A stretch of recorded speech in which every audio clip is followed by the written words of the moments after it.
I would like to formally apologize to all of you because today is going to be a very confusing lesson. I have to tell you this beforehand because it stops making sense the second we get into it. There is no shame in being lost in the story today. It's almost intentional. The overwhelming majority of the accounts about these two are dripping with lies.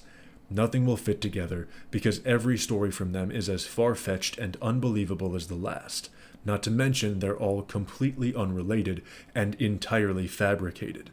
Somehow, these are both the most competently and incompetently portrayed characters in Warhammer. This is because the legends written of them have been a rope in the tug-of-war between geniuses and people under the impression that they're geniuses. It's a constant roller coaster of misery and mystery. At its height, the impeccable storytelling and emotional manipulation featured in The Silence of the Lambs. At its lowest, it's a bad version of Where's Waldo. Consider yourself forewarned. Welcome to the shit show that is Alpharius Omegon. No one's really positive about the history of where they came from, and while we're on the topic, I have to explain why I keep saying they instead of he. Alpharius Omegon are actually Alpharius and Omegon. However, it doesn't really matter much because everyone associated with them lies and constantly says, I am Alpharius. Really all you need to know is that they're twins and Alpharius is the one in charge. There's about 24 accounts of how they came to be, so we can't really trust any of those, and I would love to have a straightforward one, but for some reason, historians just keep on taking Alpharius' word for it, and he gives them a different story every single time. When asked about his origins, he pretty much just turns it into the, you want to know how I got these scars kind of monologue. I know, it's a bad Heath Ledger, but I don't care, he's not going to come back for revenge. Anyway, there's give or take, 20+ thousand years that have passed since their discovery, so nobody who was there is alive anymore, so I guess we're just going to have to skip the entire Emperor Comes to Town portion. I think the only way we get through this, honestly, is by giving accounts written down by other people, and even that's not 100%. Reason for that being, these guys will go so far as to undergo invasive plastic surgery in order to look like someone else, just so they can fuck with you. Wherever you hear Alpharius, Omegon, or Alpha Legion, from there on out operate under the impression that nothing you hear is true. Are you able to see why this is going to be a confusing day now? Regardless of the circumstance, the boys did eventually make their way home and took control of the 20th Legion, now known as the Alpha Legion. There's really no better way to describe the Alpha Legion other than equal parts unity and treachery. Now, a lot of legions are united, super loyal to one another, willing to die for their brothers, that whole jazz. It's kind of the Space Marine standard. But the Alpha Legion is different. They take their unification to a completely unprecedented level because they're all emulating the same fucking guy, Alpharius. But where's all that treachery I mentioned? Well, that's how they act outwardly towards everything. If you are not within the fold, you are lied to, deceived, made the victim of sabotage, and you have no idea when or where it's going to happen. The only thing that you can trust is that you cannot trust a single one of them. There's a lot of similarities drawn between them and the Raven Guard in their inclination towards clandestine work, but here's the key difference. You send the Ravens when you want a king to disappear into the shadows. You send the Alpha Legion when you want his court to murder him. Something you may find interesting, or at least I find interesting, is that the Chaos God Tzeentch that Magnus currently works for is incredibly similar in methodology to them. They have the same penchant for scheming, plotting, betrayal, deceit, sabotage, the whole 9 yards. But strangely enough, despite joining on the side of the traitors gathered underneath Horus's banner during the rebellion, they never actually embraced chaos. Here's where things get even more fucky.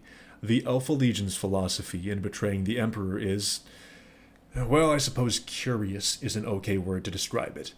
They went to visit a clairvoyant or some shit that told them if the Emperor wins, he will be gravely injured and interred upon his golden throne, and the war with chaos will rage on. As you may know from the other videos in this series, that is the situation we are currently in. But the other side of the coin was if Horus wins and kills the Emperor, he gets violently snapped out of the control that Chaos had over him, and then fully exterminates humanity. You may think, obviously pick door number 1 here if you're loyal, but there's a little more to it than that if you're stupid. And trust me, if there's any geniuses that are absolute dumbasses, it's these two. Destroying the forces of chaos was a very big deal. It was one of the Emperor's chief priorities in his day. By exterminating humanity, they would deprive the Chaos Gods of a massive quantity of beings that believed in them. And since we haven't talked about it much, in the universe of Warhammer, mass belief is a superpower.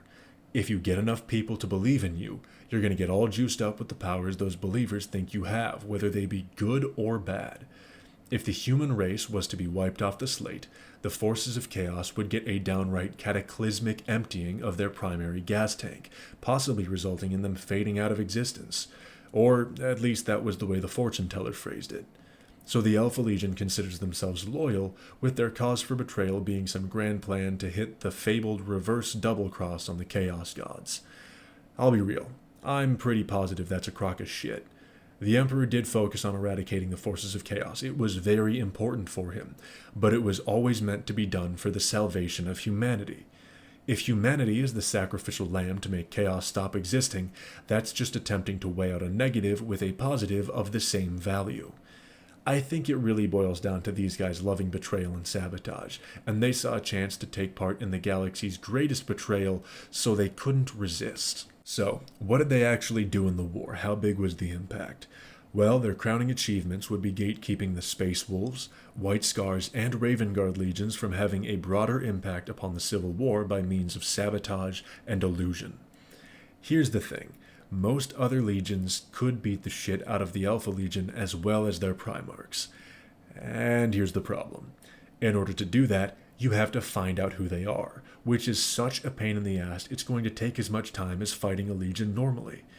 When you know the Alpha Legion's presence is around, you need to carefully vet everyone, because it's not like you can just let these guys sit on your ship and wait. You can't really do it in secret because you have to interview every last person, so most of the time they leave before you even finish doing it, and at that point they pretty much got what they wanted out of the deal. They wasted your time while really important shit was happening, and you weren't there. I'll be honest, I don't like him.